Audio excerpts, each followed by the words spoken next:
Welcome to the Gateless Podcast. I'm really glad that you're here. I'm your host, Kara K-Ruse. This is where you'll find conversations with self-made women who share their playbooks, their tips, their actual experiences on the journey to success. I also chat with experts and practitioners of mindset, stress, productivity, emotional, and mental health, because if you're listening to this, you're somebody that bets boldly on yourself and you care about optimizing how you feel, perform, give back, love, and just move through the world. This podcast is here to help you become the absolute most incredible version of yourself in life and in business.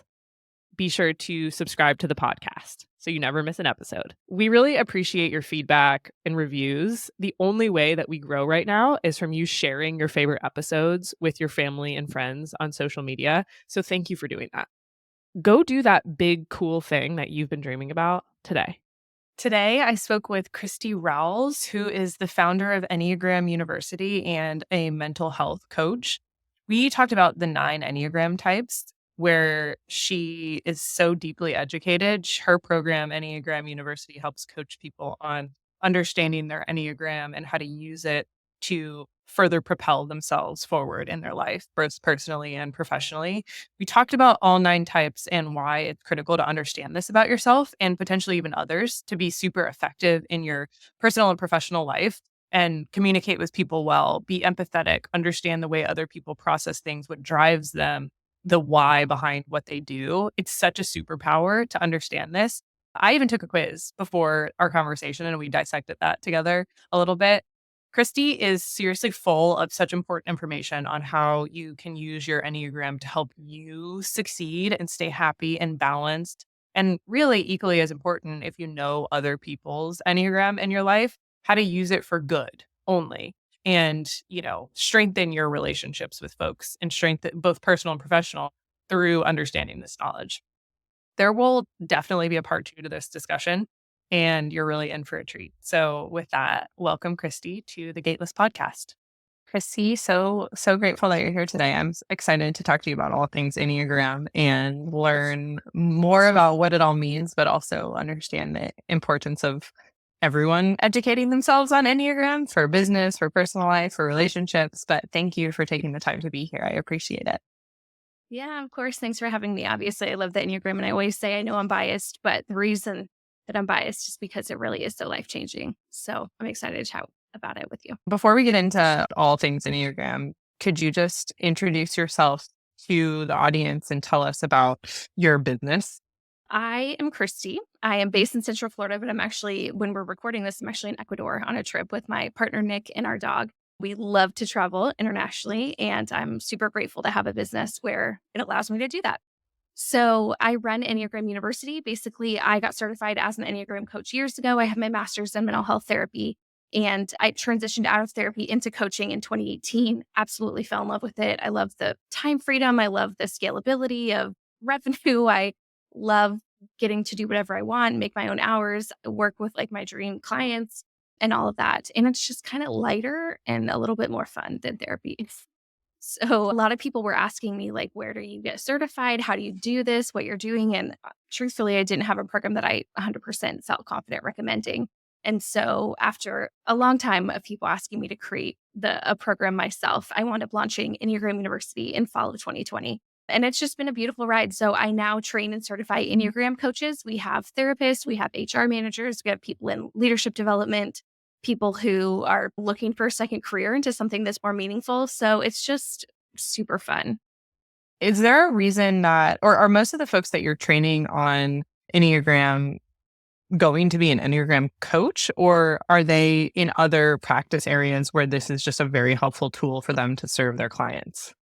Yeah, both actually.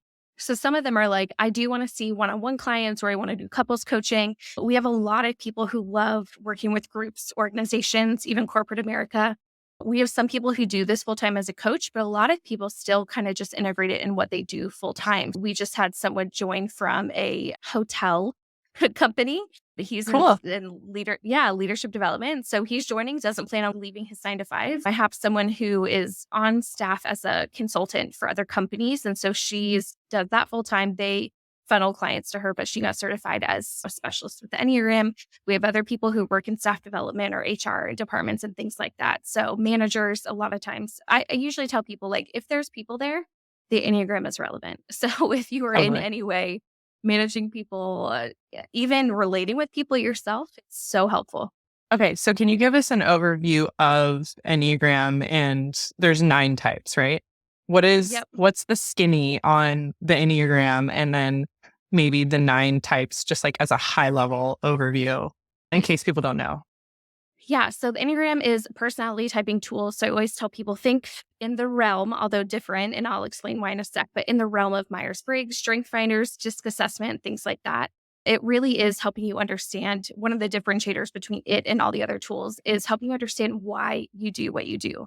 So it's not behavior observation. It's not sometimes you could behave like this and sometimes you can react like that. It really is, why do you show up the way that you do? So that makes it really powerful for me and for the clients I work with, because, I mean, as you know, right, we could sit in a room at a team meeting and 3 people respond in a similar way, but why they're responding that way can be completely different.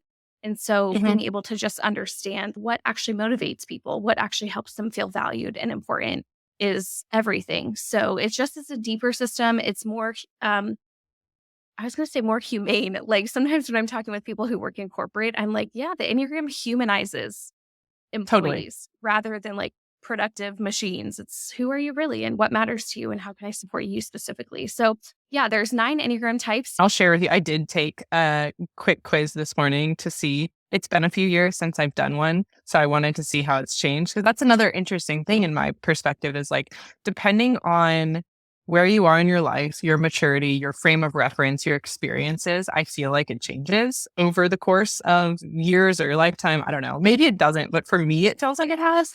So I want to hear all about that. But yeah, what are the 9? So I love having this conversation because in the Enneagram, we believe that your type doesn't change.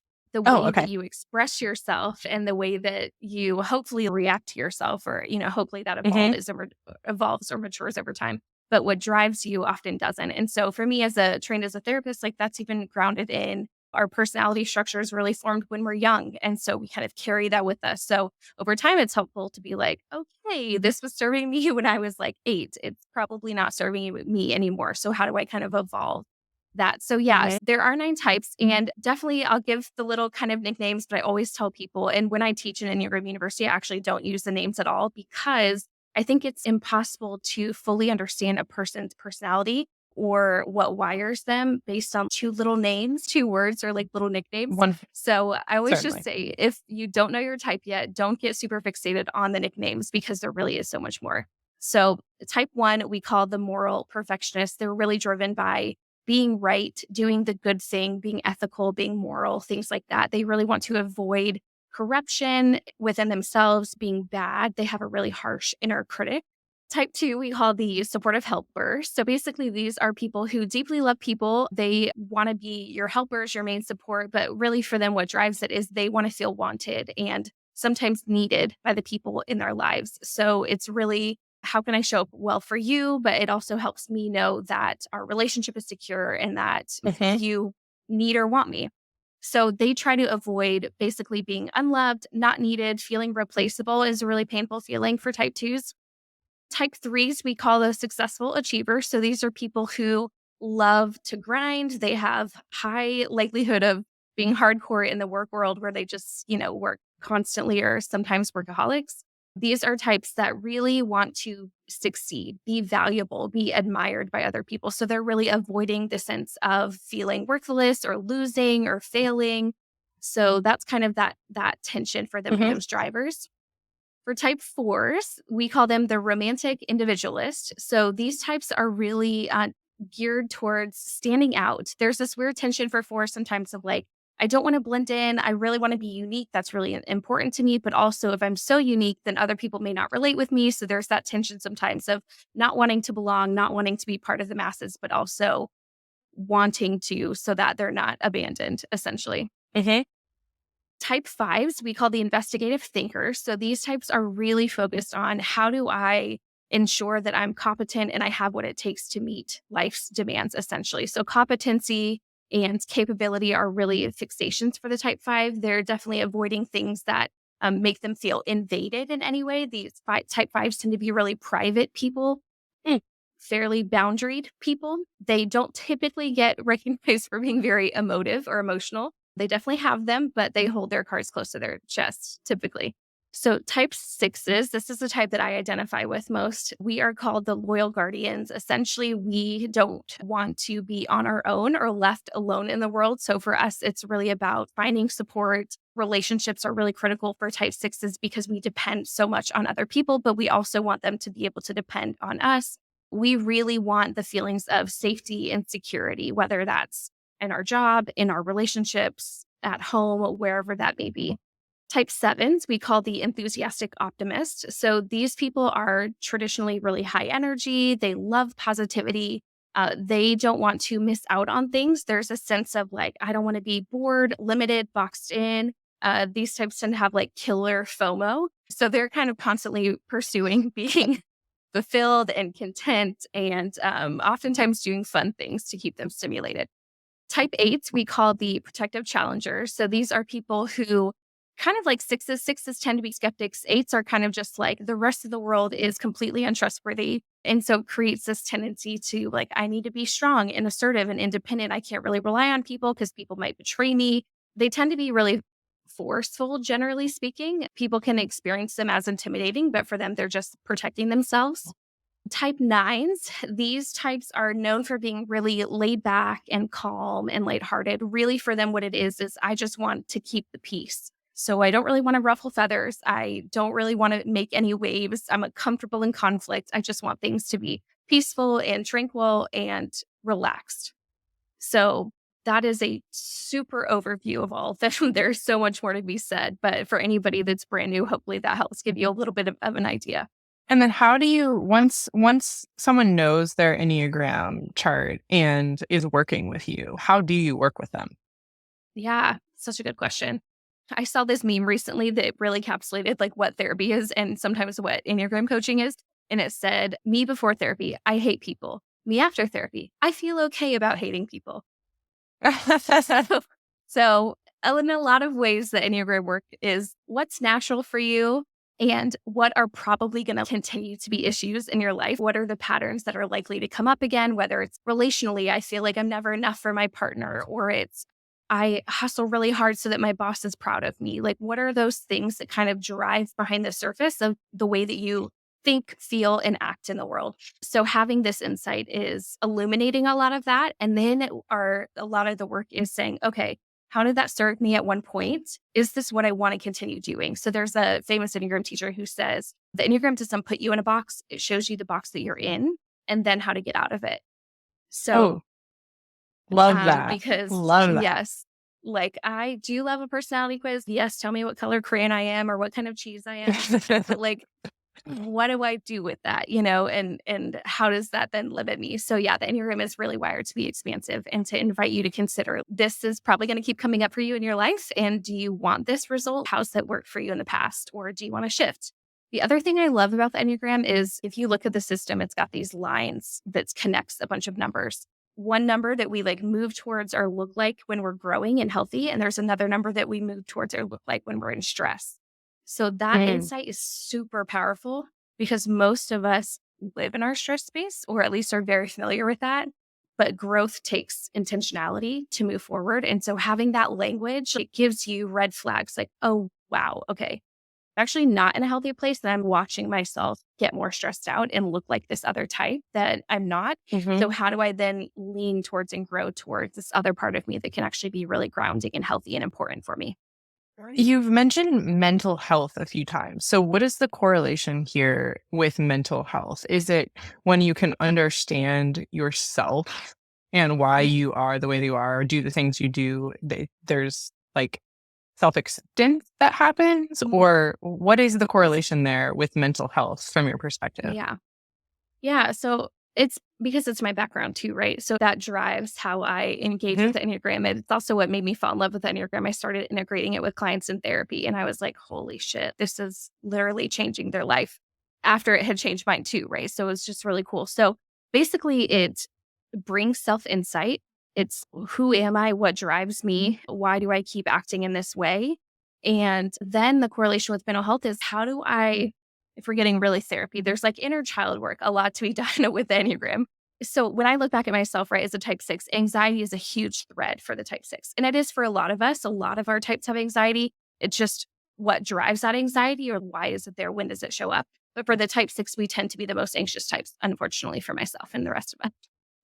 But when I look back when I was super young, my anxiety literally kept me safe a lot. It helped me be aware of my surroundings. When I was a kid, it helped me assess, was I safe in this environment? Is it safe to say what I want, do what I want, act like what I want?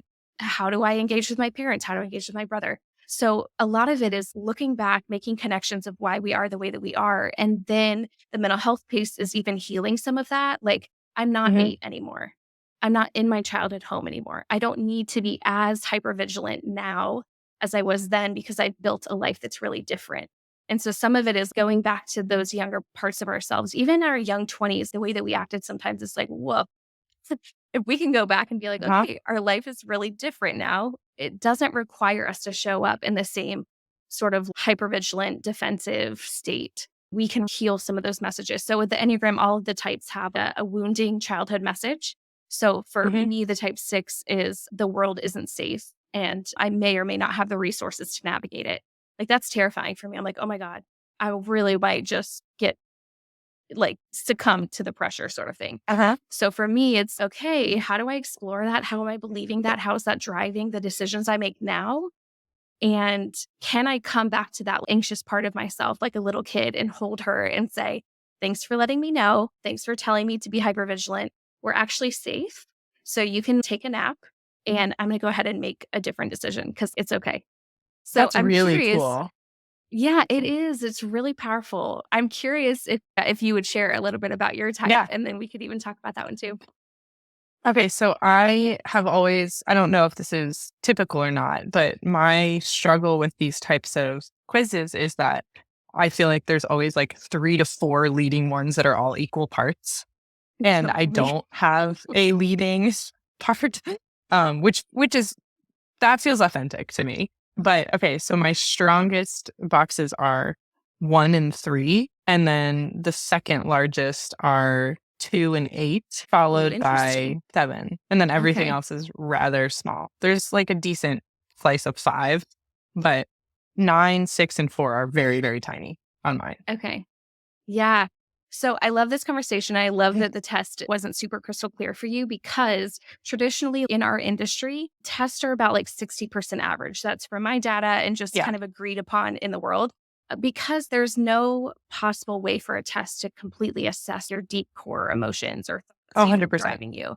You know, so I kind of do love when tests are unclear because I'm like, yes, that's the point, right? Self-awareness is the point. So like, those are the top ones to dive into more because a lot of people will get a test and if one score is really high, they're like, oh, this is what I am, which is super sad to me because I'm like, well, maybe you tested really high in your stress type, actually. That actually might not be who you are. It might just be how you're existing now. So we always, I teach my coaches and I do with my clients, take a quiz and then we dive into the top 3 or 4 scoring types through a typing session that basically is designed to pull apart your top types and help kind of differentiate what is what. So you said the top ones were 3 and 1, right? Yeah. The top 4 are 1, 2, 3, 8. But the top are 1 and 3. Well, 1, 2, 3, 8. Yeah. Yeah. So there's, and again, I won't get too deep because anybody who's new to the Enneagram probably this might overwhelm them, but there's a part of the Enneagram called subtypes. And essentially that's saying that all of the 9 types actually have 3 different survival instincts that the kind of hardwiring in our body where we can show up. So my initial thoughts is I would be really curious at looking into one of the instincts for the type 3.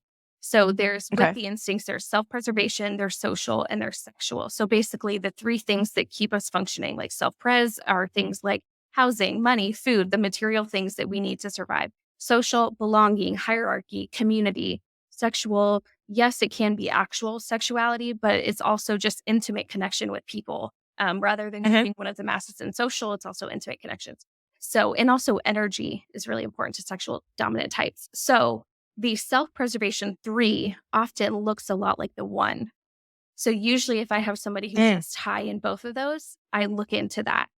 So I would be curious with the type 3. I mean, the core drivers are success, achievement, being respected, admired, things like that. Whereas the core desires of the type 1 are being good, being right, being pure. Sometimes the self-preservation 3 wants the core motivations of the type 1, but they're actually driven by the core motivations of the 3, where maybe the other parts of the 3 feel a little vain or weird to them and they don't want them to be the case, but they kind of are. So I think I'm the opposite. I think I'm the opposite. Like when I think about my drivers, I do care about like success and making myself proud. It's really not much about making others proud. It's like making myself proud and just being very financially independent and like achieving the things I want. But I'm so committed to only doing that and doing it in a way that is correct, doesn't leave collateral damage, only for like mission driven, like the things I want to be successful in are like mission driven things that help other people. Yeah. So I think it might be the opposite for me. Like Totally. the driver is the one, but yeah, I do want to be successful and I care a lot about making myself proud and I care a lot about having independence in my future life. You know, does that make sense? Yeah, totally. Yes, it does a lot. And I think this represents the complex layering of who we are as people. But I really like what you said is like, success matters to me. It's not necessarily about the external validation or the putting me up on a pedestal. At the end of the day, if you were in a room by yourself and there was 2 options, one would make you successful and one would make you, having integrity. It sounds like you would pick the one that you feel like would have 100%. integrity over. Yeah. Always. That is definitely more one-ish, whereas threes get sometimes bad rap for being super vain. It's not, that's like a misunderstanding. Threes want to be valued and appreciated for who they are, right? Outside of just their successes. But sometimes that gets twisted, right? So for people who haven't done a ton of evolvement work, sometimes it's, I would rather do the thing actually that would get me the external validation over the thing that might be top quality, whether they want that to be true about themselves or not, right? There's parts for all of us that's like, oh, that's kind of cringy. I wish that wasn't true about me, but it is, if I'm honest. Yeah. So that does feel more type 1 for sure. And that could be, there's a theory in the Enneagram where it's called wings, which means essentially the 2 numbers right beside you. So if you are a type 2, you'd have a 3 wing or a 1 wing. So potentially if you are dominant in type 1, then that 2 showing up could be that as well. Yeah, I was just going to ask you, the one that shocked me the most, I think, is the 8. But remind me are 2 and 8 like opposite of each other? They are kind of. So 2s are typically really gentle and sweet, and they want to be seen as nice. 8s are like, don't get in my way. I'm on a mission. Like, I will push through you if you're in my way kind of thing. The 2 also moves towards the 8 in stress. Like that's that stress arrow. So sometimes when those test high, it's just really interesting. If those were your top 2, I'd be thinking, okay, maybe she's the type 2 that has a lot of stress in your life, which is normal. So especially in the beginning. That's so funny that you're saying that because I transparently have had a very stressful couple of weeks in my life. And I took this test this morning and I was shocked that the 8 showed up. That tracks with me, that's for sure. Yeah. And 1s and 8s do have a similar, they're in what we call the gut center. And so it's like, there is just this sense of, I know what I want. Or for 1s, it's, I know what's right. 8s, it's, I know what I want. And it's almost like nothing will prevent 1s from doing the right thing and 8s from doing what they want. Both types can be a little stubborn, but there's this sense of like gut knowing where 1s and 8s can both be experienced as like really rigid, controlling sometimes people, but it's more like, I know what the thing is that I need to do and I'm going to do that thing. So 1s and 8s do sometimes look similar, at least in like what's driving them. I think I need to do a deeper dive on this with you at some point. So in terms of understanding yourself as it relates to the Enneagram, it really makes sense, both in a interpersonal relationship capacity and how you move through the world in your relationships, but also from a work capacity. I feel like it can help you structure your day or your meetings or the way you communicate to people in a way that feels right to you, authentic to you, and productive as well. What are the other ways that you see your clients take their learnings from your coaching and apply them to being their best selves at work? Yeah, that is such a huge question. I love it. It really does look different for everyone. And I'll speak for myself. When I realized I was a type 6, the 3 is my stress type. Realizing that I really was functioning more in that 3 space and that energy a lot, it led me to like end my job and move across the country back home and restart my life. Because I just was like, this isn't sustainable. I don't feel good. This isn't working for me. So for me, it was a drastic change in my life, like literally left my job, moved states away. For other people, sometimes it looks like, yeah, building a workflow that actually makes sense for them. If we're going to talk about 7s for a second, they don't traditionally, and again, I don't want to stereotype because I just think that's not helpful, but for the sake of our conversation, just so listeners know, there's more to all the types. But traditionally, a 7, they just tend to love fun energy, and sometimes tasks are making them want to claw their eyes out. So for 7, sometimes it's like, okay, I'm going to time block and I'm going to work for this many hours, and afterward, I'm going to reward myself with this fun thing. It's either I'm going to go get ice cream, or I'm going to call a friend, or I'm going to go to their office and chit chat for a minute and then come back. That can be solid for them. Type 1s traditionally love a to-do list. 3s do as well. Sometimes 6s do as well. I saw something recently that was like, anybody else complete tasks, but then write them on your to-do list so that you can check them off? Yes. Yes, I do that. So, understanding that, I think the other ones, for example, with the type 1, that inner critic sometimes can be so harsh. So being mindful that sometimes a project will never feel done enough, ready enough. You'll always feel like it can be more perfect. So sometimes knowing that, instead of believing that and letting that withhold a project from completing for weeks or months, it's really like, okay, it's safe to just go forward. I will learn as I go. I can make it better as I go, but let's get it going, this sort of thing. It sounds like it almost helps you like separate your reality from believing your inner voice all the time. Yes, massively. I think language I use, which is, whatever, I use ego structure. It's a very clinical language, but like we have this structure. It's almost like this shell of how we've learned to exist. But inside, some of our work is kind of like cracking that shell a little bit and finding your way into your heart and soul and being like, oh yeah, this is me doing that thing again. Doesn't mean I should buy into it. It means that's my ego structure showing up again. I can move forward despite it. That's really cool. So when somebody, I feel like a lot of our listeners probably are in people leadership positions. They manage people, or they have a team, or they have a business that just innately has employees or contractors or whatever. And I mean, I have certainly been asked early in my career to take Enneagram tests that would then be given to my bosses at the time. And I can see why now, because it is a very helpful tool to understanding somebody. But if you're in a people leadership position, what is the right way to use this information? Because when you know somebody's ego center, like you said, or ego structure rather, you'll know their inner voice in some ways. And, a quiz isn't going to tell you everything, like you said, but directionally, it seems like it could be helpful. And I get why bosses might want you to take it. What is the right way to use this type of information if you're in a people leadership position and not abuse the knowledge? Because it seems like that could happen maybe. Totally. So there's a rule in the Enneagram of we don't type other people. So even when I'm in typing sessions with people, I'm like, this is what I'm thinking, this is what I'm feeling, but I need you to sit with this. How does this feel for you? Right. So that's kind of a rule where it's like, we don't type people. And part of that is because it is really exposing and it can be very vulnerable. And there are some bosses who have not earned the right or have created an environment of safety to have this deep knowledge of us.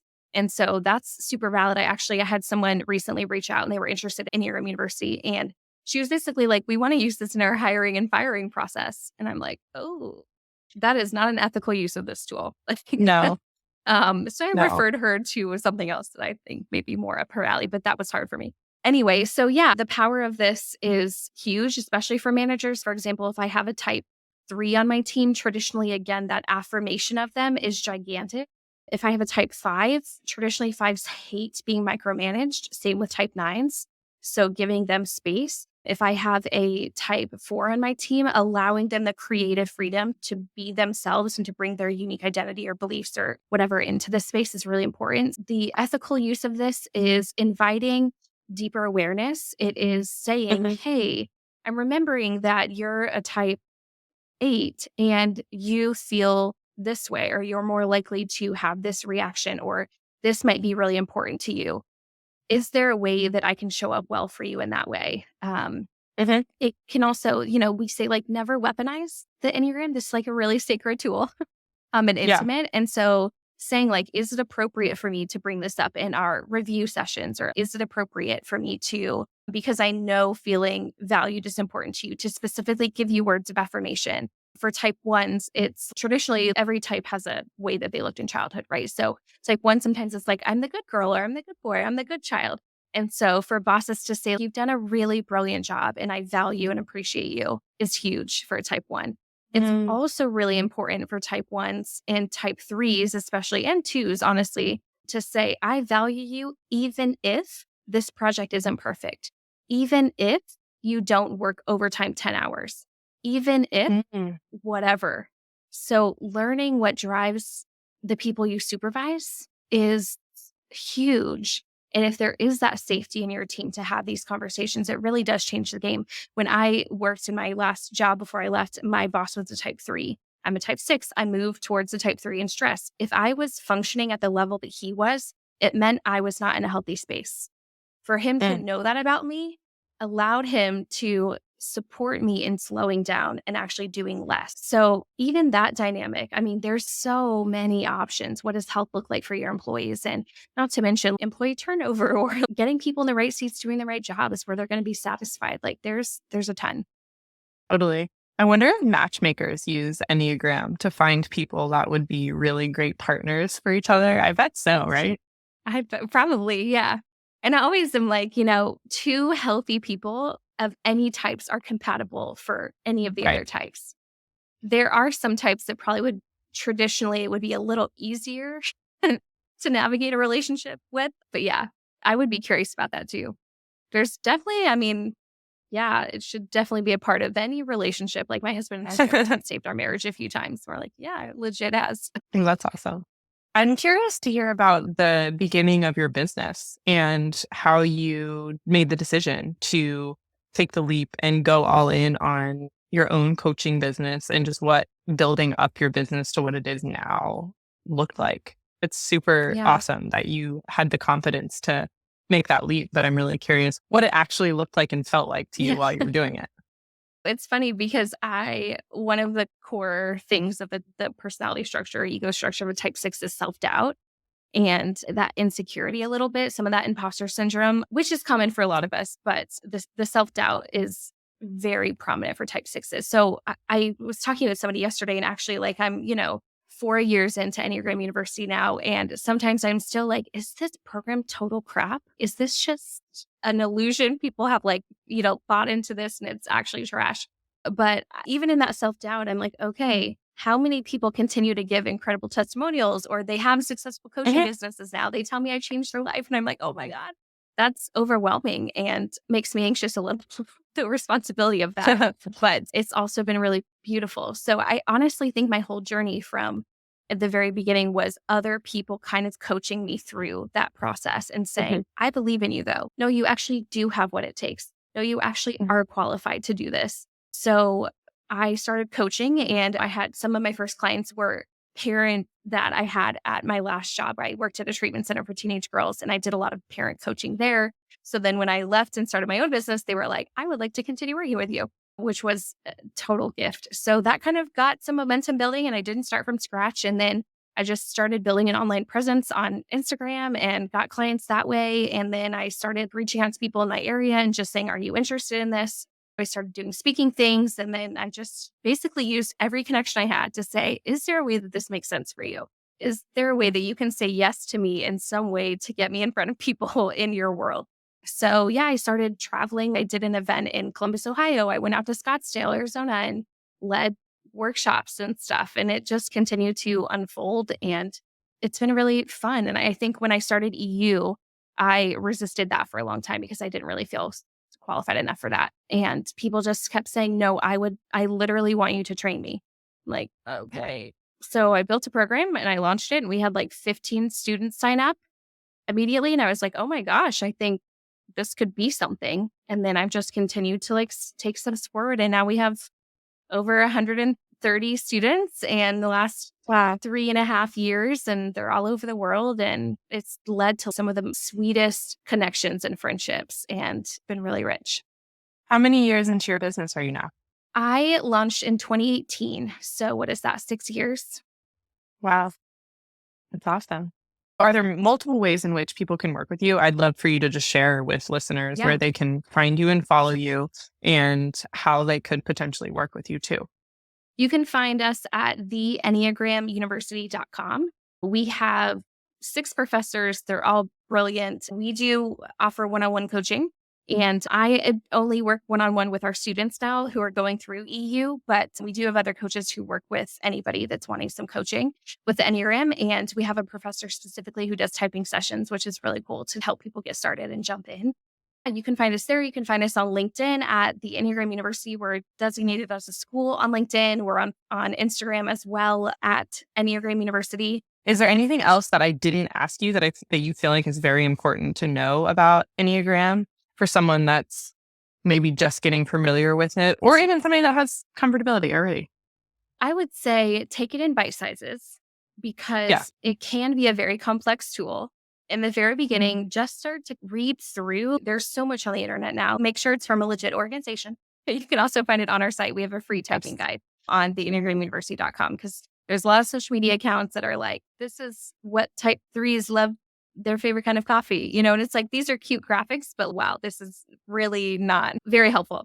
So just making sure you're learning from a legit source and taking time to explore that. The other thing I would say, and probably my favorite thing about the Enneagram that I think it's the gold that it is for people, is how much self-compassion it can usher in to learn to see yourself in your fullness, to identify parts that you don't love or that are hard for you to accept, but also lean into the parts that are really beautiful, unique gifts that you have that other types really do struggle to have, that they may or may not ever conquer in the way that you do. So I love the fullness of this tool. I think in comparison with Strength Finders, where it's like, these are your strengths. This is what you're dominant as. Like I had a friend who was type 8 and she was dominant in the strength of command, but nobody liked listening to her because the way that she would lead is actually like domineering.